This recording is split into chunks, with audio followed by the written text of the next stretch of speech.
അബ്ബാസേ ഞാൻ നിങ്ങൾക്കൊരു അമൽ പറഞ്ഞു തരട്ടെയോ അബ്ബാസ്? ഒരു അമൽ ഞാൻ നിങ്ങൾക്ക് പറഞ്ഞുതരാം. ആ അമലെങ്ങാനും ഒരു മനുഷ്യൻ ചെയ്തു കഴിഞ്ഞാൽ അള്ളാഹുവിന്റെ റസൂൽ പറയുകയാണ്, അവന്റെ ജീവിതത്തിൽ വന്നുപോയ മുൻകാലങ്ങളിൽ അവൻ ചെയ്തു പോയ പാപങ്ങളും വരാനിരിക്കുന്ന ദോഷങ്ങളും, അതുപോലെ തന്നെ രഹസ്യമായി ചെയ്തത്, പരസ്യമായി ചെയ്തത്, അമിതമായി പ്രവർത്തിച്ചത്, വളരെ ലളിതമായി പ്രവർത്തിച്ചത്, എല്ലാ പാപങ്ങളെയും അല്ലാഹു പൊരുത്തപ്പെട്ടു കൊടുക്കുമെന്ന് മുഹമ്മദ് മുസ്തഫ സല്ലല്ലാഹു അലൈഹി വസല്ലം അങ്ങനത്തെ ഒരു അമൽ അബ്ബാസേ ഞാൻ നിങ്ങൾക്ക് പറഞ്ഞു തരാ എന്ന് ഹബീബായ നബി മുഹമ്മദ് മുസ്തഫ സ്വന്തം എളാപ്പയോട് പറഞ്ഞു കൊടുക്കുകയാണ്. നിങ്ങളുടെ ജീവിതത്തിൽ വന്നുപോയ സകലമാന അമലുകളെയും അല്ലാഹു പൊരുത്തപ്പെട്ടു തരുന്നതാണ്. മുമ്പ് ചെയ്തു പോയത്, വരാൻ പോകുന്നത്, രഹസ്യമായി ചെയ്തത്, പരസ്യമായി ചെയ്തത്, അധികമായി ചെയ്തത്, വളരെ ലളിതമായി ചെയ്തത്, എല്ലാത്തിനെയും പടച്ച തമ്പുരാൻ പൊരുത്തപ്പെടുന്ന ഒരു അമൽ ഞാൻ നിങ്ങൾക്ക് പറഞ്ഞു തരട്ടെയോ എന്ന് മഹാനാകുന്ന ഹബീബ് നബി മുഹമ്മദ് മുസ്തഫ സല്ലല്ലാഹു അലൈഹി വസല്ലം എന്നിട്ട് പറയാണ്, ആ ഒരു അമലുണ്ടല്ലോ അബ്ബാസ് തങ്ങളെ, നിങ്ങൾക്ക് ദിവസേന ചെയ്യാൻ പറ്റുമോ എങ്കിൽ ദിവസേന ചെയ്യണേ അബ്ബാസ്. നിങ്ങളത് ദിവസേന ചെയ്യാൻ പറ്റുമെങ്കിൽ ദിവസേന ചെയ്യണം. ഇനി അത് ദിവസത്തിൽ ചെയ്യാൻ കഴിയില്ലെങ്കിലോ ആഴ്ചയിൽ ഒരു തവണയെങ്കിലും ചെയ്യണേ, മറന്നു പോകാൻ പാടില്ല. ഇനി ആഴ്ചയിൽ ചെയ്യാൻ നിങ്ങൾക്ക് പ്രയാസമാണെങ്കിൽ അതിനെ മാസത്തിൽ ഒരു തവണയെങ്കിലും നടത്തിക്കോ. മാസത്തിൽ ഒരു തവണയെങ്കിലും നടത്താൻ നിങ്ങൾക്ക് പ്രയാസമാണെങ്കിൽ, ജോലി തിരക്കാൻ അതല്ലെങ്കിൽ ആരോഗ്യപരമായിട്ട് കഴിയുന്നില്ല, ക്ഷീണമാണ്, മാസത്തിലും നിങ്ങൾക്ക് ചെയ്യാൻ പറ്റില്ല എങ്കിൽ അതിന് നിങ്ങൾ കൊല്ലത്തിൽ ഒരു തവണയെങ്കിലും നടത്തണേ എന്ന് മുഹമ്മദ് മുസ്തഫ. എന്നിട്ട് നബി തങ്ങൾ പറയാൻ, കൊല്ലത്തിൽ ഒരു തവണയെങ്കിലും നടത്താൻ നിങ്ങളെ കൊണ്ട് കഴിയില്ല എങ്കിൽ അള്ളാഹുവിന്റെ റസൂൽ പറയുകയാണ്, ജീവിതത്തിൽ ഒരു തവണയെങ്കിലും നടത്തണേ അബ്ബാസ്. ജീവിതത്തിൽ ഒരു തവണയെങ്കിലും അമൽ ചെയ്യാതെ നിങ്ങൾ മരിച്ചു പോകരുതെന്നാണ് ഹബീബായ നബി മുഹമ്മദ് മുസ്തഫ. അതിന്റെ അർത്ഥം എന്താണ്? ആ അമൽ ജീവിതത്തിൽ ഒരു തവണ ചെയ്താൽ മതി എന്നല്ല. അമലിനെ സംബന്ധിച്ച് മഹാന്മാർ രേഖപ്പെടുത്തുന്നത് ദിവസേന ചെയ്യാൻ പറ്റുമെങ്കിൽ അങ്ങനെ. ഇനി ദിവസത്തിൽ ചില ആളുകൾ ചോദിക്കാറുണ്ട്, ദിവസത്തിൽ 2 വട്ടം ചെയ്യാൻ പറ്റുമോ? 2 വട്ടം ചെയ്യാൻ പറ്റുമെങ്കിൽ 2, 3 വട്ടം ചെയ്യാൻ പറ്റുമെങ്കിൽ 3, 4 വട്ടം ചെയ്യാൻ കഴിയുമെങ്കിൽ 4. ദിവസേന നിങ്ങൾക്കതിനെ വർദ്ധിപ്പിക്കാൻ കഴിയുമോ? അങ്ങനെ ചെയ്തോ. ഇല്ലെങ്കിൽ നിങ്ങൾ ദിവസത്തിൽ ഒരു തവണയെങ്കിലും നടത്തണേ. അങ്ങനെ നടത്തുന്നില്ല എങ്കിൽ ആഴ്ചയിൽ ഒരു ദിവസമെങ്കിലും നിങ്ങൾ നടത്താൻ മറന്നു പോകരുത് കേട്ടോ. അത് ആ ഒരു അമൽ നമ്മുടെ പൂർവികരായ വയസ്സന്മാരാകുന്ന ആളുകൾ, കാരണവന്മാരാകുന്ന ആളുകൾ നമ്മുടെ നാടുകളിൽ വെച്ചുകൊണ്ട് വെള്ളിയാഴ്ച ജുമായുടെ മുമ്പ് ഏകദേശം ഒരു 10:30 മണിക്ക് തന്നെ വന്നിട്ട് ആ ഒരു അമൽ ചെയ്യുന്ന ഒരു പ്രവർത്തനം നമ്മുടെ നാടുകളിൽ ഉണ്ടായിരുന്നു. ഇന്ന് ചെയ്യുന്നവർ വളരെ കുറവാണ്. ഏതാണ് അമലെന്നറിയോ? അല്ലാഹുവിന്റെ റസൂൽ അബ്ബാസ് തങ്ങളോട് പറയുന്നത്, വഹിയ സ്വലാത്തു തസ്ബീഹ്, അത് തസ്ബീഹ് നിസ്കാരമാണ് മുഹമ്മദ് മുസ്തഫ സല്ലല്ലാഹു അലൈഹി വസല്ലം. ഞാൻ ചോദിക്കട്ടെ, സ്വലാത്തു തസ്ബീഹ് ആഴ്ചയിൽ ഒരു ദിവസമെങ്കിലും നിസ്കരിക്കുന്നോലെന്ന് കൈവന്തിച്ചേ. ദിവസം അവിടെ നിൽക്കട്ടെ, ആഴ്ചയിൽ തസ്ബീഹ് നിസ്കാരം നിസ്കരിക്കുന്ന ആളുകളൊന്ന് കൈവന്തിച്ചേ. മാസത്തിൽ ഒരു തവണ നിർവഹിക്കുന്നവരൊന്ന് കൈവന്തിച്ചേ. കൊല്ലത്തിൽ ഒരു തവണ, ഇവിടെ സ്റ്റേജ് മേലല്ലേ, കൊല്ലത്തിൽ ഒരു തവണ നിർവഹിക്കുന്നവരൊന്ന് കൈവന്തിച്ചേ. അൽഹംദുലില്ലാഹ്. അല്ലാഹുവേ പോരാ, മാസത്തിലും ആഴ്ചയിൽ ഒരു ദിവസമെങ്കിലും നമുക്ക് നടത്തണം. മനോഹരമായ 4-5 കോടിക്ക് നാം ഉണ്ടാക്കി വെച്ച പള്ളിയുടെ ഉള്ളിൽ വെച്ചുകൊണ്ട് നമുക്ക് നിസ്കരിക്കാൻ പറ്റുന്ന വലിയൊരു അമലാണ് സ്വലാത്തു തസ്ബീഹ്. അതിന്റെ ഫളായിലുകളും അതിന്റെ രൂപങ്ങളും ഞാൻ വിശദീകരിക്കുകയാണ്. എന്തെങ്ങനെയൊക്കെയാണ് അത് ചെയ്യേണ്ടത്, എന്തൊക്കെയാണ് അതിന്റെ ഫളലെന്ന് ഞാൻ വിശദീകരിക്കുക. അല്ലാഹുവേ നല്ലതുപോലെ പറയാൻ നീ തൗഫീഖ് നൽകണേ അല്ലാഹ്. അല്ലാഹുവിന്റെ റസൂൽ സല്ലല്ലാഹു അലൈഹി വസല്ലമ തങ്ങൾ പറയാണ്, ആരെങ്കിലും ഒരാൾ തസ്ബീഹ് നിസ്കാരത്തിൽ, അതിന് തസ്ബീഹ് നിസ്കാരം എന്ന പേര് വരാനുണ്ടായ കാരണം അതിൽ 300 തവണ സുബ്ഹാനല്ലാഹി വൽഹംദുലില്ലാഹി വലാ ഇലാഹ ഇല്ലല്ലാഹു വല്ലാഹു അക്ബർ സുബ്ഹാനല്ലാഹി വലാ ഇലാഹ ഇല്ലല്ലാഹു അല്ലാഹു അക്ബർ. ചില ആളുകൾ ചോദിക്കാറുണ്ട്, ഉസ്താദേ ലാ ഹൗല വലാ ഖുവത ഇല്ലാ ബില്ലാഹിൽ അലിയിൽ അലീം എന്ന് കൂട്ടണോ എന്ന് ചോദിക്കാറുണ്ട്. ഇബ്നു മുബാറക് റളിയല്ലാഹു അൻഹു പറയുകയാണ്, അത് കൂട്ടുന്നതിന് കുഴപ്പമില്ല എന്ന് മാത്രമല്ല, അത് കൂട്ടൽ നല്ലതാണെന്ന് ഇബ്നു മുബാറക് തങ്ങൾക്കൊരു അഭിപ്രായമുണ്ട്. ഏതായിരുന്നാലും പോട്ടെ, നമ്മൾ തസ്ബീഹ് നിസ്കാരത്തിൽ 300 തവണ പറയുന്ന ഒരു ദിക്റാണ് സുബ്ഹാനല്ലാഹി. ഉറക്കെ പറയും. ഇതുകൊണ്ട് നമുക്ക് ആഴ്ചയിൽ നിസ്കരിക്കാനുള്ള തൗഫീഖ് ഉണ്ടാവണം. ഇൻഷാ അല്ലാഹ് ഇതിന്റെ ഫളായിൽ ഞാൻ പറഞ്ഞുതരാം. സുബ്ഹാനല്ലാഹി വൽഹംദുലില്ലാഹി വലാ ഇലാഹ ഇല്ലല്ലാഹു അല്ലാഹു അക്ബർ. നബി തങ്ങൾ പറയുകയാണ്, ഇത് തസ്ബീഹ് നിസ്കാരത്തിൽ ഒരു തവണ പറഞ്ഞാൽ മർറത്തൻ വാഹിദ, ഒരൊറ്റ തവണ തസ്ബീഹ് നിസ്കാരത്തിൽ പറഞ്ഞാൽ പുറത്ത് 1000 തവണ ചൊല്ലുന്നതിന് സമമാണ് എന്ന് മുഹമ്മദ് മുസ്തഫ. സുബ്ഹാനല്ലാഹ്. തസ്ബീഹ് നിസ്കാരം 4 റക്അത്ത് അല്ലാഹു തആലാക്ക് വേണ്ടി ഞാൻ നിസ്കരിക്കുന്നു എന്ന് പറഞ്ഞുകൊണ്ട് തക്ബീറത്തുൽ ഇഹ്റാം കെട്ടി ഫാത്തിഹയും സൂറത്തും കഴിഞ്ഞ് സുബ്ഹാനല്ലാഹി വൽഹംദുലില്ലാഹി വലാ ഇലാഹ ഇല്ലല്ലാഹു അല്ലാഹു അക്ബർ എന്നൊരാൾ ഒരു തവണ പറഞ്ഞാൽ നിസ്കാരത്തിന്റെ പുറത്ത് 1000 തവണ പറയുന്നതിന് സമമാണെന്ന് മദീനയുടെ രാജകുമാരൻ മുഹമ്മദ് മുസ്തഫ സല്ലല്ലാഹു അലൈഹി വസല്ലം. അപ്പൊ നോക്കിയാണ് നിസ്കാരത്തിൽ തസ്ബീഹ് നിസ്കാരത്തിൽ 300 തവണയാണ് ഈ ദിക്ർ. 300 × 1000 സമം എത്ര? 3 ലക്ഷം അല്ലേ? 300 × 1000 സമം 3 ലക്ഷം. 4 റക്അത്ത് അങ്ങ് കഴിയുമ്പോ 3 ലക്ഷം സുബ്ഹാനല്ലാഹി വൽഹംദുലില്ലാഹി വലാ സുബ്ഹാനല്ലാഹി വൽഹംദുലില്ലാഹി വലാ ഇലാഹ ഇല്ലല്ലാഹു അല്ലാഹു അക്ബർ എന്ന് ചൊല്ലിയവനെ പോലവൻ ആയി മാറുമെന്ന് മഹാനാകുന്ന നബി മുഹമ്മദ് മുസ്തഫ. വെള്ളിയാഴ്ച നേരത്തെ വന്നു, ഒരു 10:30 മണിക്ക് വന്നു. 4 റക്അത്ത് തസ്ബീഹ് നമസ്കാരം അല്ലാഹു തആലാക്ക് വേണ്ടി ഞാൻ നിർവഹിക്കുന്നു എന്ന് പറഞ്ഞുകൊണ്ട് തക്ബീറത്തുൽ ഇഹ്റാം കെട്ടിയിട്ട് 4 റക്അത്തും കഴിഞ്ഞ സലാം അങ്ങ് വിട്ടുമ്പോ നിന്റെ ഏടിൽ സഹോദര അല്ലാഹു എഴുതി വെക്കുന്നത് 3 ലക്ഷം സുബ്ഹാനല്ലാഹ് ചൊല്ലിയവന്റെ പ്രതിഫലം അല്ലാഹു നിനക്ക് നൽകുമെന്ന് ഹബീബായ റസൂലുള്ളാഹ്. എന്നാൽ അതിന് സമയമുണ്ടോ? അതിന് സമയമുണ്ടോ? സമയമില്ല. തസ്ബീഹ് നിസ്കാരം എന്ന് പറയുന്നത് അത് മുത്തലഖ് നിലക്കുള്ള നിസ്കാരത്തിന്റെ ഹുക്മാണ്. തസ്ബീഹ് നിസ്കാരത്തിന് ഇന്ന സമയമെന്നില്ല. ഹറാമായ 3 സമയങ്ങളിൽ നിസ്കരിക്കാൻ പാടില്ല എന്ന് മാത്രം. ഹറാമായ നിസ്കാരം പാടില്ലാത്ത സമയമുണ്ടല്ലോ, അതായത് സൂര്യൻ ഉദിച്ചൊരു കുന്തത്തിന്റെ ഖദർ ഉയരുന്നത് വരെ സുന്നത്ത് നിസ്കാരങ്ങൾ പാടില്ലല്ലോ. അതുപോലെ തന്നെ അസ്ർ നിസ്കാരം കഴിഞ്ഞ് സൂര്യൻ അസ്തമിക്കുന്ന സമയം വരെ ആ സമയത്തിലും മുത്തലഖ് നിലക്കുള്ള സുന്നത്ത് നിസ്കാരം പാടില്ലല്ലോ. അതേപോലെ തന്നെ നട്ടുച്ച സമയമുണ്ടല്ലോ, ആ സമയത്തിലും മുത്തലഖ് നിലക്കുള്ള സുന്നത്ത് നിസ്കാരം പാടില്ല. അതേപോലെ തന്നെ കാരണം പിന്തിയതായ സുന്നത്ത് നിസ്കാരവും പാടില്ല. യാത്രയുടെ സുന്നത്ത് നിസ്കാരം ഈ 3 സമയത്തിൽ പാടില്ല. കാരണം പിന്തിയതാണ്. തിരിഞ്ഞിട്ടില്ലേ? കാരണം പിന്തിയത്. ഇനിയിപ്പോ ഇങ്ങനെ ചോദിക്കാൻ നിൽക്കണ്ട, ഈ സുന്നത്ത് നിസ്കാരം പറ്റുമോ, അത് പറ്റുമോ, ഇത് പറ്റുമോ സംശയിക്കണ്ട. കാരണം പിന്തിയത് പാടില്ല. കാരണം പിന്തുക എന്ന് പറഞ്ഞാൽ അതായത് ഈ നിസ്കാരത്തിന് ശേഷമാണ് കാരണം നടക്കുന്നത്. അതായത് യാത്ര നടക്കുന്നത് നിസ്കാരത്തിന് ശേഷമല്ലേ? അപ്പൊ ഈ നിസ്കാരത്തിന്റെ പിന്തിയതാണെന്ത്? കാരണം. ആ നിസ്കാരം എന്താക്കാൻ പാടില്ല? ഈ സമയത്തിൽ നിസ്കരിക്കാൻ പാടില്ല. കാരണം മുന്തിയത് പറ്റും. ഒരാൾ വുളു എടുത്ത് നിസ്കരിക്കുകയാണ്, വുളു എന്നുള്ളത് കാരണമാണ്, ആ കാരണം മുന്തിയതാണ്. മുന്തിയ നിസ്കാരം പാടുണ്ട്. അതുപോലെ തന്നെ ഇഹ്റാമിന്റെ 2 റക്അത്തും നിസ്കരിക്കാം. മനസ്സിലായിട്ടില്ലേ? അല്ലാഹു സുബ്ഹാനഹു വ തആല നമുക്ക് ഖൈർ നൽകുമാറാകട്ടെ. അല്ലാഹുവേ, അതുപോലെ തവാഫിന്റെ 2 റക്അത്ത് സുന്നത്ത് നിസ്കാരം നിർവഹിക്കാം. തവാഫ് എന്നുള്ളത് കാരണം മുന്തിയതാണ്. തവാഫ് ചെയ്തു കഴിഞ്ഞതിന് ശേഷമാണ് തവാഫിന്റെ 2 റക്അത്ത് സുന്നത്ത് നിസ്കാരം മഖാം ഇബ്രാഹിമിന്റെ പിന്നിൽ വെച്ചുകൊണ്ട് നാം നിർവഹിക്കുന്നത്. ആ നിസ്കാരവും ഈ സമയത്തിൽ നിസ്കരിക്കാം.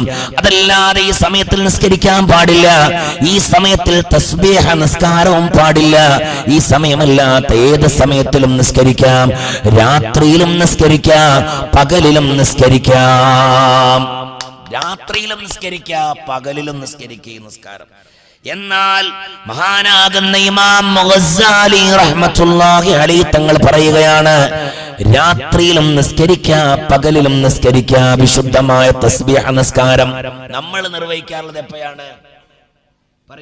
റമദാനിലെ 27ാമത്തെ രാവിൽ. കൊല്ലത്തിൽ നിസ്കരിക്കണോല് കൈബന്ധിച്ചല്ലോ, അത് റമദാന്റെ 27ാമത്തെ രാവിലല്ലേ? അത് നല്ലതാണ്. പക്ഷേ ഇമാം ഗസ്സാലി റഹ്മത്തുള്ളാഹി അലൈഹി തങ്ങളുടെ അഭിപ്രായം ഇങ്ങനെയാണ്, രാത്രിയിൽ നിസ്കരിക്കുന്നതിനേക്കാൾ ഏറ്റവും അഫ്ളല് പകലിൽ നിസ്കരിക്കുന്നതിനാണ്. തസ്ബീഹ് നിസ്കാരം രാത്രിയിൽ നിർവഹിക്കുന്നതിനേക്കാൾ ഏറ്റവും അഫ്ളല് പകലിൽ നിർവഹിക്കുന്നതിനാണ്. അതിനാണ് എന്റെ സഹോദര നമ്മുടെ മുൻകഴിഞ്ഞു പോയ കാരണവന്മാർ അവരെല്ലാവരും തസ്ബീഹ് നിസ്കാരം ജുമുഅയുടെ മുമ്പ് നിർവഹിക്കുന്നത് നാം കാണാറുള്ളത്. തസ്ബീഹ് നിസ്കാരം നമ്മുടെ മുൻകഴിഞ്ഞു പോയ വല്യപ്പമാർ നേരത്തെ വന്ന് നിസ്കരിക്കുന്നത് കണ്ടോലൊക്കെ ഒന്ന് കൈവന്തിച്ചേ. പഠിച്ച തമ്പുരാനെ അല്ലാഹുവേ, അല്ലാഹുവേ, അതെന്താ വെച്ചാല് എങ്ങനെയാണ് പഠിച്ചവൻ ആ തസ്ബീഹ് നിസ്കാരം ഏത് കോലത്തിലാന്ന് അറിയാഞ്ഞിട്ടായിരിക്കാം. മനസ്സിലായിട്ടില്ലേ? അറിഞ്ഞ അങ്ങനൊക്കെ പറയും. അല്ലാഹു തൗഫീഖ് നൽകട്ടെ. പ്രകാമ്യം പറഞ്ഞു പഠിച്ചവനെ തൗഫീഖ് നൽകണേ അല്ലാഹ്. അതായത് ഏറ്റവും നല്ലത് പകലിൽ നിർവഹിക്കുന്നതിനാണ്. എന്നാ കേട്ടോ, അതിന്റെ റക്അത്തിന്റെ എണ്ണം എത്രയാണ്? 4 റക്അത്ത് നിസ്കാരമാണ് തസ്ബീഹ് നിസ്കാരം. ഉമ്മമാരെ മറന്നു പോകല്ലേ, 4 റക്അത്ത് നിസ്കാരമാണ് തസ്ബീഹ് നിസ്കാരം. ആ 4 റക്അത്തിനെ 2 റക്അത്തായി നിസ്കരിക്കാം. തറാവിയൊക്കെ നിസ്കരിക്കില്ലേ? അതേപോലെ 2 റക്അത്ത് കഴിഞ്ഞ് സലാം വീട്ടിയിട്ട് വീണ്ടും ഒരു 2 റക്അത്ത് അങ്ങനെ നിർവഹിക്കാം. നോക്കണേ, ശ്രദ്ധിച്ചു നോക്കണേ. എന്നാലോ 4 റക്അത്തും ഒപ്പമായി നിസ്കരിക്കാം. ഒരൊറ്റ നിയ്യത്ത്. അതായത് തസ്ബീഹ് നിസ്കാരം 4 റക്അത്ത് ഞാൻ അല്ലാഹു തആലാക്ക് വേണ്ടി നിർവഹിക്കുന്നു എന്ന് പറഞ്ഞുകൊണ്ട് 4 റക്അത്ത് ഒപ്പമായിട്ട് നിസ്കരിക്കാം. ഒരൊറ്റ തക്ബീറത്തുൽ ഇഹ്റാം, ഒരൊറ്റ സലാം. എന്നാ കേട്ടോളൂ, പകലിൽ നിസ്കരിക്കുമ്പോ 2 റക്അത്തായി നിസ്കരിക്കുന്നതിനേക്കാൾ ഏറ്റവും അഫ്ളല് 4 റക്അത്ത് ഒപ്പമായി നിസ്കരിക്കുന്നതിനാണ്. മറന്നു പോകരുതേ. ആഴ്ച നിസ്കരിക്കുന്ന ആളുകൾ ഇൻഷാ അല്ലാഹ് ആഴ്ച നിസ്കരിക്കാൻ തുടങ്ങണം. അല്ലാഹു തൗഫീഖ് നൽകുമാറാകട്ടെ. അല്ലാഹുവേ, നീ ഞങ്ങൾക്ക് ഭാഗ്യം നൽകണേ അല്ലാഹ്. അല്ലാഹുവേ, തൗഫീഖ് നൽകണേ അല്ലാഹ്. 4 റക്അത്ത് ഒപ്പമായി നിസ്കരിക്കുന്നതിനാണ് ഏറ്റവും അഫ്ളല് പകൽ സമയത്തിൽ. അത് 2 റക്അത്തല്ല, 4 റക്അത്ത് ഒപ്പം. അതായത് തസ്ബീഹ് നിസ്കാരം 4 റക്അത്ത് അല്ലാഹു തആലാക്ക് വേണ്ടി ഞാൻ നിസ്കരിക്കുന്നു, അല്ലാഹു അക്ബർ, അങ്ങനെ കെട്ടിയിട്ട് 4 ഒപ്പം. എന്നിട്ട് ളുഹർ നിസ്കരിക്കുന്നത് പോലെ 2ാമത്തെ റക്അത്തിൽ ഒരു തഹിയ്യാത്ത്, അതിനുശേഷം ഈ ദിക്ർ ചൊല്ലി നേരെ മുകളിലോട്ട് കയറി 3ാമത്തെ റക്അത്തിലേക്ക് എഴുന്നേറ്റ് നിന്ന് ഫാത്തിഹ ഓതി ശേഷം എന്ത് ചെയ്യുക, അവസാനത്തെ തഹിയ്യാത്ത് ഓതി സലാം വീട്ടുക. മനസ്സിലായില്ലേ? അങ്ങനെ 4 റക്അത്ത് ഒപ്പമായി നിസ്കരിക്കുന്നതാണ് പകലിൽ ഏറ്റവും നല്ലത്. രാത്രിയിൽ നിസ്കരിക്കുമ്പോ 4 റക്അത്ത് ഒപ്പമായി നിസ്കരിക്കുന്നതല്ല ഏറ്റവും ശ്രേഷ്ഠത. ചില ആളുകളൊക്കെ തഹജ്ജുദ് നിസ്കരിക്കുന്ന ആളുകളുണ്ടല്ലോ. തഹജ്ജുദ് നിസ്കരിക്കുന്നവരെന്ന് കൈബന്ധിച്ചേ. ഇല്ല ഇല്ല, ഞാൻ എന്താ അങ്ങനെ ഞാൻ പറഞ്ഞു പോകും. ഞാൻ എന്താ പറയാ, ചിലപ്പോ ദർസത്തെ കുട്ടികളോട് ചെയ്യണമായി കാട്ടി പോവാണ്. അല്ലാഹുവേ, എല്ലാവരും നിസ്കരിക്കുന്നവരാണ്. അല്ലാഹുവേ, ഞങ്ങൾക്ക് എന്ന് മുതൽ തൗഫീഖ് നൽകണേ അല്ലാഹ്. വിശുദ്ധ ഖുർആനിലൂടെ പറഞ്ഞല്ലോ, വല്ലദീന യബീതൂന ലിറബ്ബിഹിം സുജ്ജദൻ വഖിയാമാ. അല്ലാഹുവിന്റെ ഇഷ്ടപ്പെട്ട അടിമകളെ സംബന്ധിച്ച് പരിചയപ്പെടുത്തുകയാണ്. രാത്രിയുടെ അന്ത്യാമങ്ങളിൽ സഹോദരിമാരെ, ഭർത്താക്കന്മാര് കിടന്നുറങ്ങുമ്പോ, അതുപോലെ തന്നെ ഭാര്യമാര് കിടന്നുറങ്ങുമ്പോ, വീട്ടിലെ മാതാവ് കിടന്നുറങ്ങുമ്പോ, പിതാവ് കിടന്നുറങ്ങുമ്പോ, ജേഷ്ഠാനുജന്മാരും കുടുംബങ്ങളും കിടന്നുറങ്ങുമ്പോ, രാത്രി സമയത്തിൽ എഴുന്നേറ്റുകൊണ്ട് വുളൂ ചെയ്തിട്ട് 2 റക്അത്ത് തഹജ്ജുദ് നിസ്കരിക്കുന്ന മനുഷ്യന്മാരുണ്ടല്ലോ, അവർ അല്ലാഹുവിന്റെ ഇഷ്ടപ്പെട്ട അടിമകളാണെന്ന് ഹബീബായ നബി വിശുദ്ധ ഖുർആൻ. എന്നാൽ കേട്ടോ, ഒരു ദിവസം ജിബ്രീൽ അലൈഹിസ്സലാം നബി തങ്ങളുടെ അരികിലേക്ക് കടന്നു വരികയാണ്. നോക്കണേ, ജിബ്രീൽ അലൈഹിസ്സലാം വരികയാണ്. വന്നുകൊണ്ട് പറയുന്നു, യാ റസൂലല്ലാഹ്, ഹബീബായ നബിയേ, ഒന്ന് ആകാശത്തിലോട്ട് നോക്കൂ യാ റസൂലല്ലാഹ്. നബി തങ്ങൾ ആകാശത്തേക്ക് നോക്കി സല്ലല്ലാഹു അലൈഹി വസല്ലം. അപ്പൊ നബി തങ്ങളോട് ചോദിച്ചു ജിബ്രീൽ അലൈഹിസ്സലാം, എന്തെങ്കിലും കാണുന്നുണ്ടോ ഹബീബായ നബിയെ? നബി തങ്ങൾ പറഞ്ഞു, ഒന്നും കാണുന്നില്ലല്ലോ. കാരണം നബി തങ്ങൾ കരുതിയത് എന്തെങ്കിലും അത്ഭുതം ആകാശലോകത്തിൽ ഉണ്ടെന്നാണ്. നബി തങ്ങൾ പറഞ്ഞു ഞാനൊന്നും കാണുന്നില്ല. അപ്പൊ നബി തങ്ങളോട് ജിബ്രീൽ അലൈഹിസ്സലാം ചോദിച്ചു, നക്ഷത്രങ്ങൾ കാണുന്നില്ലേ യാ റസൂലല്ലാഹ്? അപ്പൊ നബി തങ്ങൾ പറഞ്ഞു നഅം, അതെ ഉണ്ട്, നക്ഷത്രങ്ങൾ കാണുന്നുണ്ട്. അപ്പോൾ ജിബ്രീൽ അലൈഹിസ്സലാത്തു വസ്സലാം പറയുകയാണ്, യാ റസൂലല്ലാഹ്, ഹബീബായ നബിയേ, ആകാശലോകത്തിൽ നിന്ന് മാലാഖന്മാരാകുന്ന ഞങ്ങൾ ഭൂമി ലോകത്തിലേക്ക് നോക്കുമ്പോ തിളങ്ങിക്കൊണ്ടിരിക്കുന്ന നക്ഷത്രങ്ങൾ ഞങ്ങളും കാണാറുണ്ട് യാ റസൂലല്ലാഹ്. ഞങ്ങളും ചില നക്ഷത്രങ്ങൾ ഭൂമി ലോകത്തിൽ തിളങ്ങുന്നതായി കാണാറുണ്ട്. നബി തങ്ങൾ ചോദിച്ചു, ഏതൊക്കെയാണ് ആ തിളങ്ങിക്കൊണ്ടിരിക്കുന്ന നക്ഷത്രങ്ങൾ? അല്ലാഹുവിന്റെ റസൂൽ സല്ലല്ലാഹു അലൈഹി വസല്ലമ തങ്ങളോട് ജിബ്രീൽ അലൈഹിസ്സലാത്തു വസ്സലാം പറഞ്ഞു കൊടുക്കുകയാണ്, അല്ലാഹു സുബ്ഹാനഹു വ തആലക്ക് വേണ്ടി നിസ്കരിക്കുവാൻ വേണ്ടി നിർമ്മിച്ചതായ വിശുദ്ധമായ പള്ളികളുണ്ടല്ലോ, ആ പള്ളികൾ വാനലോകത്തിലോട്ട് തിളങ്ങിക്കൊണ്ടിരിക്കുന്ന നക്ഷത്രമാണെന്ന് ഹബീബായ നബി മുഹമ്മദ് മുസ്തഫ. ഏറ്റവും വലിയ നക്ഷത്രത്തിന്റെ അരികിലാണ് നമ്മൾ ഇരിക്കുന്നത്. വയനാട് ജില്ലയിൽ ഏറ്റവും വലിയ നക്ഷത്രത്തിന്റെ അരികിൽ. എന്റെ ഒരു അഭിപ്രായത്തിൽ കേരളത്തിൽ എന്ന് പറയാൻ പറ്റുമോ എനിക്ക് തോന്നുന്നുണ്ട്. കാരണം മുണ്ടോയ്ക്കല പള്ളിയാണ് ഞാൻ ഒരു വലുതായിട്ട് കണ്ടത്. എന്റെ വായക്കാടിന്റെ അടുത്ത് 3.5 കോടിയുടെ വലിയൊരു പള്ളി. ഒരു വലിയ നക്ഷത്രത്തിന്റെ അരികിലാണ് നമ്മൾ ഇരിക്കുന്നത്. അല്ലാഹുവേ, നീ തൗഫീഖ് നൽകണേ അല്ലാഹ്. പടച്ചോനെ, നീ സ്വീകരിക്കണേ റബ്ബേ, നീ സ്വീകരിക്കണേ അല്ലാഹ്. പാവം ഈ മനുഷ്യന്മാരുടെ കീശയിൽ നിന്ന് റഹ്മാനായ റബ്ബേ എടുത്തു വെച്ച കാശുകൾ, കമ്മലൽ കാതിൽ അണിഞ്ഞിരുന്ന കമ്മലുകൾ ഊരിക്കൊടുത്ത്, കയ്യിൽ ധരിച്ചിരുന്ന വള, ഭർത്താവിന് കടം വന്നിട്ട് പോലും ഊരിക്കൊടുക്കാത്ത മാലകൾ, പടച്ച തമ്പുരാനെ, നിന്റെ വിശുദ്ധമായ ഭവനത്തെ നിന്നെ ഓർത്തുകൊണ്ട് അടിച്ചുകൊടുത്ത ഈ വിശുദ്ധമായ സംഭാവനകൾ ചെയ്ത് നിർമ്മിച്ച ഈ പള്ളി അല്ലാഹുവേ, നീ കബൂൽ ചെയ്ത മസ്ജിദിന്റെ കൂട്ടത്തിൽ ചേർത്തണേ അല്ലാഹ്. അത് ആകാശലോകത്തിലോട്ട് തിളങ്ങിക്കൊണ്ടിരിക്കുന്ന നക്ഷത്രമാണെന്ന് ജിബ്രീൽ അലൈഹിസ്സലാം. രണ്ടാമത്തത് ഖുർആൻ പഠിപ്പിക്കുന്ന കേന്ദ്രങ്ങളാണ്. ഖുർആൻ പഠിപ്പിക്കുന്ന കേന്ദ്രങ്ങൾ. അതിന്റെ തൊട്ടടുത്ത് തന്നെ ഒരു ബിൽഡിംഗ് ഉണ്ടാക്കി, ഇമാം ഹൗസ്. അൽഹംദുലില്ലാഹ്, ആ ഇമാം ഹൗസിനെ സംബന്ധിച്ച് ഇവിടെ വിശദീകരിച്ചു. അത് കേവലം ഒരു ഉസ്താദിന് താമസിക്കാനുള്ള വീട് മാത്രമല്ല, അവിടെ കിതാബോധി പഠിക്കുന്ന, ദർസ് പഠനം നിർവഹിക്കുന്ന മക്കൾക്ക് താമസിക്കാനുള്ള പാർപ്പിടമാണ്. അതും തിളങ്ങിക്കൊണ്ടിരിക്കുന്ന നക്ഷത്രമാണെന്ന് ഹബീബായ നബി മുഹമ്മദ് മുസ്തഫ സല്ലല്ലാഹു അലൈഹി വസല്ലം. മൂന്നാമത്തെ നക്ഷത്രം ഏതെന്നറിയോ? മൂന്നാമത്തെ നക്ഷത്രം ജിബ്രീൽ അലൈഹിസ്സലാത്തു വസ്സലാം പറയുകയാണ്, രാത്രിയുടെ അന്ത്യാമങ്ങളിൽ ആരാരും അറിയാതെ ഒറ്റക്കിരുന്ന് എഴുന്നേറ്റുകൊണ്ട് വുളൂ ചെയ്തുകൊണ്ട് തഹജ്ജുദ് നിസ്കരിക്കുന്ന വീടുണ്ടല്ലോ, ആ വീട് വാനലോകത്തിലോട്ട് തിളങ്ങുന്ന നക്ഷത്രമാണെന്ന് മഹാനാകുന്ന ജിബ്രീൽ അലൈഹിസ്സലാത്തു വസ്സലാം. എന്നിട്ട് ജിബ്രീൽ പറയാൻ, ആ തഹജ്ജുദ് നിസ്കരിക്കുന്ന വീടുകൾ ആകാശത്തിലേക്ക് ഇങ്ങനെ തിളങ്ങുമ്പോൾ ഹഫ്ഫത്തുഹുൽ മലായിക, അവിടത്തിലേക്ക് ആകാശത്തിലുള്ള കോടാനിക്കോടി വരുന്ന മാലാഖന്മാർ, തഹജ്ജുദ് നിസ്കരിക്കുന്ന വല്യമ്മമാർ ഈ കൂട്ടത്തിലുണ്ടെങ്കിൽ കേട്ടോ, തഹജ്ജുദ് നിസ്കരിക്കുന്ന വല്യപ്പമാർ കൂട്ടത്തിലുണ്ടെങ്കിൽ കേട്ടോ, ആ വീട് മുഴുവനായി റഹ്മത്തിന്റെ മാലാഖന്മാർ പൊതിയുമെന്ന് അല്ലാഹുവിന്റെ ഹബീബായ നബി മുഹമ്മദ് മുസ്തഫ സല്ലല്ലാഹു അലൈഹി വസല്ലം. അല്ലാഹു തൗഫീഖ് നൽകട്ടെ. അല്ലാഹുവേ തൗഫീഖ് നൽകണേ അല്ലാഹ്. ആ സമയത്തിൽ നല്ല നല്ല ദുആകൾ നടത്തിക്കോ. ദുആക്ക് ഉത്തരം കിട്ടുന്ന സമയമാണ്.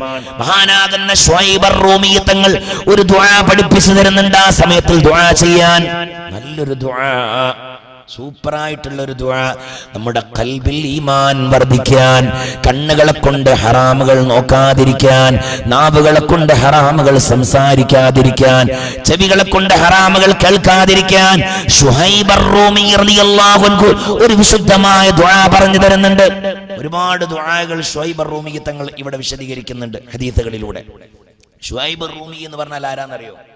ശുഐബ് റൂമി എന്ന് പറഞ്ഞാൽ നമ്മൾ കരുതണ്ട അവർ റോമക്കാരനാണെന്ന്. ശരിക്കും അവര് റോമക്കാരൻ അല്ല. ശരിക്കും സ്വഹാബികളുടെ താരീഖും കൂടെ പഠിച്ചു. ഹദീത്തിന്റെ ഇങ്ങനെ വരുമ്പോൾ ഓരോ സ്വഹാബിമാരുടെ താരീഖും കൂടെ പഠിച്ചു വെക്കുന്നത് നല്ലതാണ്. ശുഐബ് റൂമി എന്ന് പറഞ്ഞാൽ റോമക്കാരനല്ല. ശരിക്കും റൂമി എന്ന് പറഞ്ഞ റോമക്കാരൻ എന്നാണ്. പക്ഷേ ശുഐബ് തങ്ങൾ റോമയിൽ ജനിച്ച ആളല്ല. ശുഐബ് തങ്ങളുടെ കോലം എങ്ങനെയാണെന്നറിയോ? ചുവന്ന മുടിയാണ്. ആ മുടി തന്നെ ചുരുളൻ മുടിയാണ്. നല്ല വെളുത്ത ശരീരമാണ്. വെള്ളാര കണ്ണ് പോലെയുള്ള കണ്ണാണ്. നല്ല ശബ്ദമായിരുന്നു ശുഐബ് റളിയല്ലാഹു അൻഹുവിന്. ആ ശുഐബ് തങ്ങളുടെ ജനനം റസൂലുള്ളാഹി തങ്ങൾക്ക് 43-ാമത്തെ വയസ്സെത്തിയപ്പോ ഇറാഖിലുള്ള ഉബുല്ല എന്ന് പറയപ്പെടുന്ന ഒരു പട്ടണമുണ്ട്. ആ ഉബുല്ല പട്ടണത്തിൽ ഗവർണറായിരുന്ന സിനാൻ ഇബ്നു മാലിക്കിന്റെ മകനാണ് ശുഐബ് റളിയല്ലാഹു അൻഹു. ഉബുല്ലയുടെ ഇറാഖിന്റെ ഗവർണർ, ഇറാഖിലുള്ള ഉബുല്ല പട്ടണത്തിലുള്ള ഗവർണർ സിനാൻ ഇബ്നു മാലിക്കിന്റെ മകനാണ് ശുഐബ് റളിയല്ലാഹു. നോക്കണേ, ഈ സിനാൻ ഇബ്നു മാലിക് റളിയല്ലാഹു അൻഹുവിന്റെ മകനാണ് ശുഐബ് റളിയല്ലാഹു അൻഹു. സിനാൻ ഇബ്നു മാലിക് തങ്ങൾ ശുഐബ് തങ്ങൾക്ക് 5 വയസ്സെത്തിയപ്പോ അല്ലാഹുവിന്റെ റസൂലിന് 48-ാമത്തെ വയസ്സെത്തിയപ്പോ സിനാൻ ഇബ്നു മാലിക് തങ്ങൾ ലോകത്തിൽ നിന്ന് വിട പറഞ്ഞു പോകുകയാണ്. അങ്ങനെ ഈ ശുഐബ് റളിയല്ലാഹു അൻഹുവിന്റെ മാതാവ് സിനാൻ ഇബ്നു മാലിക് എന്ന ഇറാഖിന്റെ ഉബുല്ല പട്ടണത്തിന്റെ ഗവർണറുടെ ഭാര്യ ഒരു ടെൻഷൻ വന്നു. ആ ടെൻഷൻ മാറ്റാൻ ഇറാഖിന്റെ മറ്റൊരു പട്ടണത്തിലേക്ക് പ്രവേശിക്കുകയാണ്. ആ പട്ടണം ഏതെന്നറിയോ? മഹാനാകുന്ന ഖലീലുല്ലാഹി ഇബ്രാഹിം നബി അലൈഹിസ്സലാത്തു വസ്സലാം 70-ാമത്തെ വയസ്സിലാണ് ഹാജറ ബീവിയെയും മകൻ ഇസ്മായിലിനെയും വിശുദ്ധമായ കഅബയുടെ ചാരത്ത് കൊണ്ടുപോയി വെച്ചുകൊണ്ട് മഹാനാകുന്ന ഇബ്രാഹിം നബി അലൈഹിസ്സലാം മടങ്ങിപ്പോകുന്നത്. ഇബ്രാഹിം നബിയുടെ 70-ാമത്തെ വയസ്സിൽ പിന്നെ ഒരു കണ്ടുമുട്ടണില്ലേ? ആ കല്യാണം നടത്തിയ സമയം, ആ കണ്ടുമുട്ടുന്ന സമയത്തിൽ ഇസ്മായിൽ നബിക്ക് 30 വയസ്സും ഇബ്രാഹിം നബി അലൈഹിസ്സലാമിന് 100 വയസ്സുമാണ്. അലൈഹിസ്സലാത്തു വസ്സലാം. അല്ലാഹുവേ ഞങ്ങൾക്ക് ആ വിശുദ്ധ കഅബ കാണാൻ തൗഫീഖ് നൽകണേ അല്ലാഹ്. 70 വയസ്സുകാരനായ ഇബ്രാഹിം നബി അലൈഹിസ്സലാത്തു വസ്സലാം കറുകറുത്ത സാറാ ബീവിയുടെ അടിമയായിരുന്ന ഹാജറ ബീവി കറുകറുത്ത പെണ്ണാണ്. ഹാജറ ബീവി കറുത്ത പെണ്ണാണ്. ആ കറുത്ത പെണ്ണിനെ മഹാനാകുന്ന ഇബ്രാഹിം നബി അലൈഹിസ്സലാം മകനാകുന്ന ഇസ്മായിലിനെയും കഅബയുടെ ചാര കൊണ്ടുവച്ചുകൊണ്ട് മഹാനാകുന്ന ഇബ്രാഹിം നബി അലൈഹിസ്സലാം ഇങ്ങനെ നടന്നുപോയി.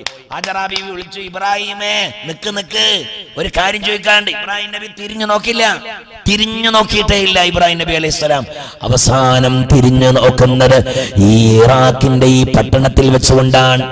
ആ പട്ടണത്തിന്റെ പേരാണ് ഇന്ന് ചെറിയ പെൺകുട്ടികൾക്ക് പേരിടാറുള്ളത്. എന്താണ് ആ പേരെന്നറിയോ? സെനിയ. ചില പെൺകുട്ടികൾക്ക് പേരിടാറുണ്ട്. ഫാത്തിമ, സെനിയ എന്ന് പറയുന്നത് എന്തിന്റെ പേരാണ്? ഒരു പ്രദേശത്തിന്റെ പേരാണ്. മനസ്സിലായോ? സെനിയ എന്താ പേര്? എന്താ അർത്ഥം? ഇറാഖിലുള്ള ഒരു പട്ടണത്തിന്റെ പേരാണ്. നായ്ക്കട്ടി എന്നൊക്കെ പറഞ്ഞ മാതിരി. മനസ്സിലായിട്ടില്ലേ? ചില പേരുകൾ മൂസ, ശരിക്കും ഒരു സ്ഥലത്തിന്റെ പേരാണ്. മൂസ നബി അലൈഹിസ്സലാത്തു വസ്സലാമിനെ ആസിയ ബീവി റളിയല്ലാഹു അൻഹ കല്യാണം കഴിഞ്ഞ ഫിർഔന്റെ 2ാമത്തെ ഭാര്യയാണ് ആസിയ. ചരിത്രം കൂടെ നമ്മൾ പഠിക്കാം. ഫിർഔന്റെ 2ാമത്തെ ഭാര്യയാണ് ആസിയ. ആസിയ ബീവിയെ കല്യാണം കഴിക്കുന്നത് എന്നാണെന്നറിയോ? മൂസാ നബി അലൈഹിസ്സലാത്തു വസ്സലാമിനെ അല്ലാഹു ഭൂമി ലോകത്തിലേക്ക് പറഞ്ഞയച്ച് ഉമ്മയുടെ ഗർഭപാത്രത്തിൽ വളരുന്ന സമയത്തിലാണ്. ഉമ്മന്റെ ഗർഭപാത്രത്തിൽ ഇങ്ങനെ വളരുന്ന സമയത്തിലാണ് ഫിറഔൻ ഒരു സ്വപ്നം കാണുന്നത്. എന്ത്? ഇവിടെ ഒരു കുഞ്ഞ് പ്രസവിക്കാൻ പോകുന്നുണ്ട്. ആ കുഞ്ഞ് പ്രസവിച്ച ഫിറഔന്റെ അധികാരം നശിപ്പിക്കും, ഫിറഔനെ കൊന്നുകളയും. അങ്ങനെ ഫിറഔൻ പ്രസവിക്കുന്ന എല്ലാ ആൺമക്കളെയും കൊന്നുകളയാൻ പട്ടാളങ്ങളെ നിയമിക്കുകയാണ്. പട്ടാളങ്ങളെല്ലാം വീടിന്റെ അരികിൽ വന്ന് നിൽക്കും, ഗർഭിണികളുടെ മുമ്പിൽ, വീടിന്റെ മുമ്പിൽ. എന്നിട്ട് അവര് പ്രസവിച്ചാ നോക്കും, ഇത് ആൺകുഞ്ഞാണോ പെൺകുഞ്ഞാണോ. ആൺകുഞ്ഞാണെങ്കിൽ ഉടനെ തന്നെ അതിന്റെ കഴുത്തറുത്തുകൊണ്ട് കൊല ചെയ്യും. അവസാനം മൂസാ നബി അലൈഹിസ്സലാത്തു വസ്സലാമിന്റെ മാതാവിന്റെ ഗർഭപാത്രത്തിൽ മൂസാ നബി അലൈഹിസ്സലാം പൂർണ്ണ അവസ്ഥയിലെത്തിയപ്പോഴാണ് ഫിർഔന്റെ മുമ്പിലേക്ക് ഒരു കല്യാണാലോചനയുമായിട്ട് ജിബ്രീൽ അലൈഹിസ്സലാം വരുന്നത്. ഇസ്ലാമിന്റെ ശത്രുവായ ഏറ്റവും വലിയ ധിക്കാരി ഫിറഔന്റെ മുമ്പ് ഫിറഔന് രാജഭരണം പിടിച്ചെടുത്ത് വേറെ കഥ ഉണ്ട്. അതൊക്കെ അവിടെ നിൽക്കട്ടെ. അതിന്റെ വിഷയത്തിലേക്ക് നമ്മൾ കുറെ നീണ്ടുപോകും. നീളാതെ ഞാൻ ചുരുക്കി കൊണ്ടുവരാൻ. അങ്ങനെ ഫിറഔന്റെ അടുത്ത് വന്നിട്ട് പറഞ്ഞു, ജിബ്രീൽ അലൈഹി സ്വലാമാണ് ബ്രോക്കർ. ജിബ്രീൽ അലൈഹി സ്വലാം പറഞ്ഞു, ഒരു മനുഷ്യകോലത്തിൽ വന്നിട്ട് പറഞ്ഞു, അല്ല ഫിറഔനെ, നമുക്കൊരു രണ്ടാം കെട്ടും കൂടെ കെട്ടിയാൽ എങ്ങനെയാണ്? ഫിറഔൻ പറഞ്ഞാൽ നടക്കൂല. അപ്പൊ ജിബ്രീൽ അലൈഹി സ്വലാം പറഞ്ഞു, ഈ പെണ്ണുണ്ടല്ലോ, ആ പെണ്ണ് 7 മക്കളാ, 7 പെൺകുട്ടികൾ.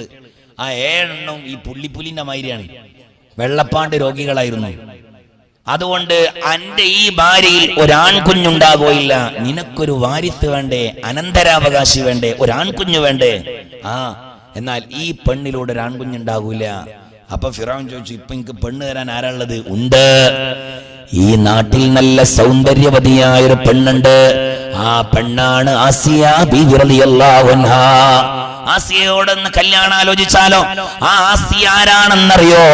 ഹബീബായ നബി തങ്ങൾ നാളെ സ്വർഗലോകത്തിൽ കടന്നാൽ ആ സ്വർഗത്തിൽ വെച്ചുകൊണ്ട് കല്യാണം കഴിക്കുമ്പോ ആ സ്വർഗത്തിൽ പുതുമണവാളനായി ചമയുന്ന റസൂലിന്റെ പുതുനാരിയായി ചമയുന്നത്, മറ്റൊരു ഭാഗത്ത് ചമയുന്നത് ഫിറഔന്റെ 2ാമത്തെ ഭാര്യയായ ആസിയ ബീവിയാണെന്ന് മഹാനാകുന്ന നബി മുഹമ്മദ് മുസ്തഫ സല്ലല്ലാഹു അലൈഹി വസല്ലം ആ പെണ്ണിനെയാണ് ജിബ്രീൽ അലൈഹിസ്സലാം കല്യാണാലോചനയായിട്ട് വന്നത്. ഫിറഔൻ പറഞ്ഞു, നടക്കൂല. ഇനിയോ ജിബ്രീൽ അലൈഹിസ്സലാം പോയിട്ട് അന്വേഷിച്ചു ആസിയ ബീവിന്റെ വാപ്പനോട്. ആസിയ ബീവിന്റെ വാപ്പയാണെങ്കിൽ ഫിറഔന്റെ വലിയ ആരാധകനാണ്. ആസിയ ബീവിയുടെ വാപ്പ പറഞ്ഞു, ദൈവം എന്റെ മോളെ കെട്ടുക എന്ന് പറഞ്ഞത് എനിക്ക് സന്തോഷമുള്ള കാര്യമാണ്, ഓളോട് ചോദിച്ചു നോക്ക്. ആസിയ ബീവി പറഞ്ഞു, ഒരു ദൈവത്തിന്റെ ഭാര്യയാവാൻ ഞാൻ ആഗ്രഹിക്കുന്നില്ല. ആസിയ ബീവിക്ക് തീരെ ഇഷ്ടമില്ലായിരുന്നു. അങ്ങനെയാണ് ആസിയ ബീവി പിന്നീട് നിർബന്ധിപ്പിച്ച് ആസിയ ബീവിയെ കല്യാണം കഴിക്കാൻ ഫിറഔൻ തയ്യാറായി. കല്യാണം എന്നറിയോ? ആസിയ ബീവിന്റെ കല്യാണം എന്നാന്നറിയോ? മൂസാ നബി അലൈഹിസ്സലാത്തു വസ്സലാമിന്റെ ഉമ്മ പ്രസവിക്കുന്ന ഡേറ്റിനാണ് അന്ന് ആസിയ ബീവിയുടെ കല്യാണം. ആ കല്യാണ ദിവസത്തിൽ എല്ലാ പട്ടാളങ്ങൾക്കും ലീവാണ്. എല്ലാ പട്ടാളങ്ങൾക്കും ലീവാൻ. എല്ലാവരും ഫിറഔന്റെ വീട്ടിലെത്തിയാണ്. അപ്പോഴാണ് ആസിയ മൂസാ നബി അലൈഹിസ്സലാത്തു വസ്സലാമിന്റെ മാതാവ് പ്രസവിക്കുന്നതും ആ കുഞ്ഞുമോനെയുമായിട്ട് നൈൽ നദിയുടെ അരികിലേക്ക് പോകുന്നതുമൊക്കെ അപ്പോഴാണ്. ആൺകുഞ്ഞിനെ സംരക്ഷിക്കുന്നതൊക്കെ അപ്പോഴാണ്. അങ്ങനെ ഫിറഔൻ ആസിയ ബീവിയെ കല്യാണം കഴിച്ച് പുതുമണവാട്ടിയായി മണിയറയിലേക്ക് വരികയാണ്. സൗന്ദര്യവതിയായ ആസിയ ബീവി, പ്രായമുള്ള ഫിറഔൻ. ഇങ്ങനെ ഫിറഔൻ ഒരു പെണ്ണിന്റെ, അതായത് കേവലമായ 7 പെൺമക്കളുടെ ഉമ്മയായ ആ ഉമ്മാന്റെ അരികിലെ ഫിറഔൻ കടന്നിട്ടുള്ളൂ. പിന്നെ കിടക്കുന്നത് ആസിയ ബീവിയുടെ അരികിലേക്കാണ്. അങ്ങനെ ആസിയ ബീവി പുതുനാരിയായിട്ട് ചമഞ്ഞുകൊണ്ട് മണിയറയിൽ നിൽക്കുമ്പോഴാണ് ഫിറഔൻ ആ മണിയറയിലേക്ക് കയറി വരുന്നത്. പക്ഷേ ആ മണിയറയുടെ ഉള്ളിൽ ഒരാളുണ്ടായിരുന്നു, മീകായിൽ അലൈഹിസ്സലാം. മീകായിൽ അലൈഹിസ്സലാം ഉണ്ടായിരുന്നു. മീകായിൽ അലൈഹിസ്സലാം വലിയൊരു ശബ്ദം ഉണ്ടാക്കി. ആ ശബ്ദത്തോടുകൂടെയാണ് ഫിറഔന്റെ വികാരം നഷ്ടപ്പെട്ടു പോയത്. പിന്നീട് ഫിറഔൻ ഒരു സ്ത്രീയുമായിട്ട് ബന്ധപ്പെട്ടിട്ടില്ല. മനസ്സിലായിട്ടില്ലേ? ഫിറഔന്റെ വികാരം നഷ്ടപ്പെട്ടു, പിന്നെ തൊടാൻ കഴിഞ്ഞിട്ടില്ല. ആസിയ ബീവിനെ അങ്ങനെ തൊട്ടു എന്നല്ലാതെ ഒരു ദിവസം പോലും ബന്ധപ്പെട്ടിട്ടില്ല. ആസിയ ബീവിയെ ബന്ധപ്പെടാൻ ആദ്യത്തെ ആള് മുഹമ്മദ് മുസ്തഫ സല്ലല്ലാഹു അലൈഹി വസല്ലം തങ്ങളാണ്. ആ ആസിയ ബീവി കുളിക്കാൻ വേണ്ടി കുളിക്കടവിലേക്ക് പോയപ്പോഴാണ് മൂസാ നബി അലൈഹിസ്സലാത്തു വസ്സലാമിനെ വെച്ചിട്ടുള്ള പെട്ടി, ഒഴുകി വരുന്ന പെട്ടിയെ കിട്ടുന്നത്. ആസിയ ബീവി കുട്ടിനെയുമായിട്ട് ഫിറഔന്റെ അരികിലേക്ക് ഓടിച്ചെല്ലുകയാണ്. ഓടിയിട്ട് ഫിറഔനോട് പറഞ്ഞു, ഫിറഔനെ, ഈ കുഞ്ഞ് ഇവിടെ പ്രസവിച്ച കുഞ്ഞല്ല, എവിടെന്നോ ഒഴുകി വന്നതാണ്. നിങ്ങൾക്കാണെങ്കിൽ ഇപ്പൊ ഒന്നും കഴിയൂലല്ലോ, നമുക്ക് ഏതായാലും ആൺകുട്ടികളില്ലല്ലോ, ഈ കുട്ടി നമുക്ക് പോറ്റിക്കൂടെ? അവൻ പറഞ്ഞ് ഫിറഔന്റെ കൈ ഇങ്ങോട്ട് കൊടുത്തു. കൈ കണ്ട് കൊടുത്തപ്പോ മൂസാ നബി അലൈഹിസ്സലാം ഒരൊറ്റപ്പിടുത്തം താടിക്ക് ഫിറഔന്റെ. അന്ന് ഫിറഔന് താടി ഉണ്ടായിരുന്നു. പിന്നീടാ ഫിറഔൻ താടി വടിക്കൽ തുടങ്ങിയത്. താടിവടിയുടെ ഉദ്ഘാടനം ഫിറഔനാണ്. അങ്ങനെ താടി അങ്ങോട്ട് പിടിച്ചു. താടി പിടിച്ചപ്പോ ഫിറഔൻ പറഞ്ഞു, ആസിയ, ഇതാണ് ആ കുരുത്തം കെട്ട കുട്ടി എന്ന് എനിക്ക് തോന്നണ. അപ്പൊ ആസിയ ബി പറഞ്ഞു, കുട്ടികളാകുമ്പോ അങ്ങനൊക്കെ ഉണ്ടാവില്ല ഫിറഔനെ. അവൻ ഫിറഔൻ പറഞ്ഞത് സംശയമുണ്ട്, എനിക്കൊന്ന് പരീക്ഷിക്കണം. അങ്ങനെയാണ് സ്വർണവും തീക്കട്ടയും വെച്ചു കൊടുക്കുന്നത്. പക്ഷേ മൂസാ നബി പിടിച്ചത് അതേ അർത്ഥത്തിലാണ്, എന്നെ ഞാൻ കാണിച്ചരടാ എന്നുള്ള അർത്ഥത്തിൽ തന്നെയാണ്. വിവരമില്ലാതെ ചെയ്തതൊന്നുമല്ല. ആ കുഞ്ഞുമോൻ കൈ കൊണ്ടുപോകുന്നത് സ്വർണക്കട്ടയിലേക്കാണ്. അപ്പയാണ് ജിബ്രീൽ അലൈഹിസ്സലാത്തു വസ്സലാം വന്ന് കൈയെടുത്തുകൊണ്ട് തീക്കട്ടയിലേക്ക് വെക്കുന്നതും ആ തീ വാരിയെടുത്തുകൊണ്ട് വായിലേക്ക് വെക്കുന്നതും അത് കാരണത്താൽ മൂസാ നബിയുടെ നാവ് പൊള്ളിയതും പിന്നീട് വിക്കുള്ള സംസാരവുമായിരുന്നു മൂസാ നബി അലൈഹിസ്സലാത്തു വസ്സലാമിന്. ഏതായിരുന്നാലും പോട്ടെ, ആ മൂസാ നബി അലൈഹിസ്സലാത്തു വസ്സലാമിന്റെ പേര് നിർമ്മിക്കാൻ വേണ്ടിയിട്ട് ആസിയ ബീവി ഫിറഔന്റെ കയ്യിലേക്ക് കൊടുത്തു. നിങ്ങളല്ലേ ഇവിടുത്തെ രാജാവ്, നിങ്ങളൊന്ന് പേരിട്ടാണി. അങ്ങനെ ഫിറഔൻ പേര് വിളിക്കാൻ വേണ്ടി പോകാൻ. അപ്പൊ ജിബ്രീൽ അലൈഹിസ്സലാം നാവാണ്ട് പിടിച്ചു. ജിബ്രീൽ അലൈഹിസ്സലാം പറഞ്ഞു, എടാ ഖിയാമത്ത് നാൾ വരെ ഓർക്കാനുള്ള കുഞ്ഞാണ് ഈ കുഞ്ഞ്. ഈ കുഞ്ഞിന് നീ പേരിടാൻ പാടില്ല. പേരിടുന്ന ആള് നന്നാവണം. ആരെക്കൊണ്ടെങ്കിലും ഒന്ന് പേരിടിപ്പിച്ചാൽ പോരാ. ഇന്നതല്ല, ഇന്ന് കൂടെ ജോലി ചെയ്യുന്നവനാ പേരിടുന്നത്. ആരാ എന്റെ കുട്ടിക്ക് പേരിട്ട്? ഉദയഭാസ്കരൻ. എന്റെ പൊന്നാര പടപ്പേ, പേരിടുന്ന ആള് നന്നാവണം. പഴയ കാലത്തൊരു കുഞ്ഞുണ്ടായ പള്ളിക്ക് വരലാണ്. മൊല്ലാക്കേ, ഓ എന്തെണ്ണിയോ, എന്റെ ഭാര്യ പ്രസവിച്ചു, എന്താ കുട്ടി? ആൺകുട്ടി. എന്തിനാ വന്നത്? ഒരു പേര് വേണം. എന്നാ ആയമുട്ടി എന്ന് പേരിട്ടാളാ. ആയമുട്ടി തന്നെയാണ്, വേറെ ഒന്നുമില്ല. അങ്ങോട്ടും ഇങ്ങോട്ടുള്ള നോട്ടല്ല, മനസ്സിലായില്ലേ? തീമ. അതുപോലെ തന്നെ ഔക്കർ അല്ലെങ്കിൽ അവറാൻ, അങ്ങോട്ട് അബ്ദുറഹ്മാനാണ്, മനസ്സിലായിട്ടില്ലേ? പക്ഷെ അവറാനാ വിളിക്കണ്ടേ? നല്ലൊരാളിട്ടതായിരിക്കാം അവറാൻ, മനസ്സിലായോ? അങ്ങനെയുള്ള പേരുകളാണ്. അതിനർത്ഥങ്ങളൊന്നും നോക്കാറില്ല. ഇന്നതല്ല, ഇന്ന് അർത്ഥം നോക്കിയിട്ടേ പേരിടുള്ളൂ. പക്ഷെ ഇട്ടോക്കിയിട്ട് അവസാനം മദ്രസയിൽ കുട്ടീനെ ചേർത്താൻ വരുമ്പോഴാണ് ഉസ്താദ് പേര് നോക്കി അത്ഭുതപ്പെടാറുള്ളത്. കാരണം അതിന്റെ അർത്ഥങ്ങൾ പല കോലത്തിലാണ്. എന്റെ അടുത്ത് വന്നിന് ഓരോ ഒരാള്, ഉസ്താദ് നല്ലൊരു പേരിട്ടെണ്ണം. ഞാൻ നല്ല പേരിട്ട് കൊടുത്തു. ഒരു പെൺകുട്ടിക്കാണ്, ഫാത്തിമ, ആയിഷ, ഫാത്തിമ, മർജാന, അങ്ങനൊക്കെ പേരിട്ട് കൊടുത്തു. അപ്പൊ ഇത് പറഞ്ഞു, ഈ കാക്ക പറഞ്ഞു, ഉസ്താദെ അതല്ല ഉദ്ദേശിക്കുന്നത്, ഈ വിളിക്കാനൊരു സൗകര്യമുള്ള ഇപ്പത്തെ ഒരു മോഡേൺ പേര്, രണ്ടക്ഷരക്കുള്ള. അപ്പൊ ഞാൻ വേറെ തിരക്കിലാണ്. പേജ് അപ്പുറത്തേക്ക് മാറ്റിയിട്ട് ഞാൻ അവിടെ എഴുതി കൊടുത്തു, ചട്ടി, കലം, ഗ്ലാസ്, രണ്ടക്ഷരമേ ഉള്ളൂ. അയാള് മനസ്സിലായാക്ക് ഒന്ന് വിളിക്കാനുള്ള സുഖത്തിന്. അപ്പൊ ഞാൻ പറഞ്ഞു, വിളിച്ചാളി, ഏറ്റവും സുഖമുള്ള പേരാ. ആലോചിച്ചു നോക്ക്, ഇന്ന് അങ്ങനെയാണ് പേരുകൾ. എന്നാൽ മഹാനാകുന്ന മൂസാ നബി അലൈഹിസ്സലാത്തു വസ്സലാമിന്റെ പേരിടാൻ ഫിർഔൻ അതിലൊരുങ്ങിയപ്പോഴാണ് ജിബ്രീൽ അലൈഹിസ്സലാം പിടിച്ചു വെക്കുന്നത്. അവസാനം ആസിയ ബീവിക്ക് തന്നെ കൊടുത്തു ഫിർഔൻ ജന്ന പേരിട്ടാളാ. അങ്ങനെ ആസിയ ബീവി പേരിടാൻ വേണ്ടി നോക്കുമ്പോ പേരുകൾ ഓർമ്മ വരുന്നില്ല. അവസാനം പെണ്ണുങ്ങളെ എല്ലാവരെയും വിളിച്ച തോയിമാരെ വിളിച്ചുകൊണ്ട് ചോദിക്കുകയാണ്, നമ്മൾ ഈ കുട്ടിയെ എടുത്തത് ഏത് കുളിക്കടവിലാണെന്നറിയോ? കുളിച്ചുകൊണ്ടിരുന്ന കുളിക്കടവിന്റെ പേര് നിങ്ങൾക്കറിയോ? അവരെല്ലാവരും പറഞ്ഞു, ഞങ്ങൾ കുടിച്ചത് മൂസ. ആ കുളിക്കടവിന്റെ പേരതായിരുന്നു മൂസ.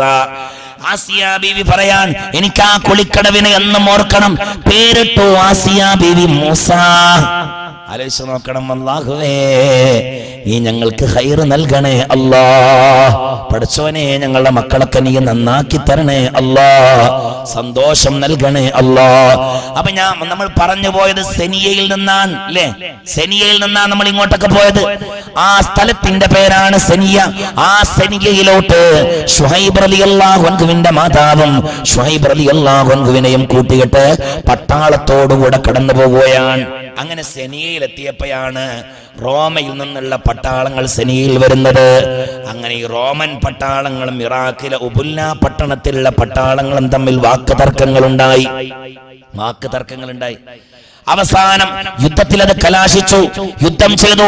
അങ്ങനെ യുദ്ധം ചെയ്തപ്പോ മഹാനാകുന്ന ശുഐബ് തങ്ങളുടെ മാതാവിനെയും അതുപോലെ ഇറാഖിന്റെ ഉബുല്ല പട്ടണത്തിലുള്ള എല്ലാ പട്ടാളങ്ങളെയും നശിപ്പിക്കുകയാണ്. അങ്ങനെ അവസാനം ഈ ശുഐബ് എന്ന കുഞ്ഞുവാവേ റോമൻ പട്ടാളങ്ങൾ കൊണ്ടുപോയി റോമയിൽ കച്ചവടം നടത്തുകയാണ്. നോക്കണേ, മൂന്നാമത്തെ ഇമാമിന്റെ ചരിത്ര, നമ്മുടെ മസ്ജിദുൻ നബവിയുടെ മൂന്നാമത്തെ ഇമാം ശുഐബ് റളിയല്ലാഹു അൻഹു. ആ ശുഐബ് തങ്ങളെ കച്ചവടം നടത്തി, അടിമയായി. അങ്ങനെ കച്ചവടം നടത്തി അവസാനം വാങ്ങിക്കൊണ്ടുപോകുന്നത് റോമൻ ചക്രവർത്തിയാണ്. ഈ ശുഐബ് തങ്ങളെ വാങ്ങിക്കൊണ്ടുപോകുന്നത്. അങ്ങനെ വാങ്ങിക്കൊണ്ടുപോയി റോമൻ ചക്രവർത്തിയുടെ കൊട്ടാരത്തിൽ വളർത്തി. എത്ര വയസ്സ്? 17 വയസ്സ് വരെ വളർത്തുകയാണ്. 17ാമത്തെ വയസ്സെത്തിയപ്പോഴാണ് അല്ലാഹുവിന്റെ റസൂൽ സല്ലല്ലാഹു അലൈഹി വസല്ലമ തങ്ങളെ സംബന്ധിച്ച് ശുഐബ് തങ്ങൾ പഠിക്കുന്നത്. പഠിച്ചു നോക്കുമ്പോ ശുഐബ് തങ്ങൾക്ക് റസൂലുള്ളാഹിനെ ഒന്ന് കാണണം. സുബ്ഹാനല്ലാഹ്, ഇറാഖിന്റെ റോമയുടെ ചക്രവർത്തിയുടെ കൊട്ടാരത്തിൽ നിന്ന് ശുഐബ് റളിയല്ലാഹു അൻഹു കൊട്ടാര സുഖജീവിതങ്ങളെല്ലാം വിടിഞ്ഞുകൊണ്ട് ശുഐബ് തങ്ങൾ ഓടുകയാണ് ഇലാ ഹദറത്ത് റസൂലില്ലാഹ്.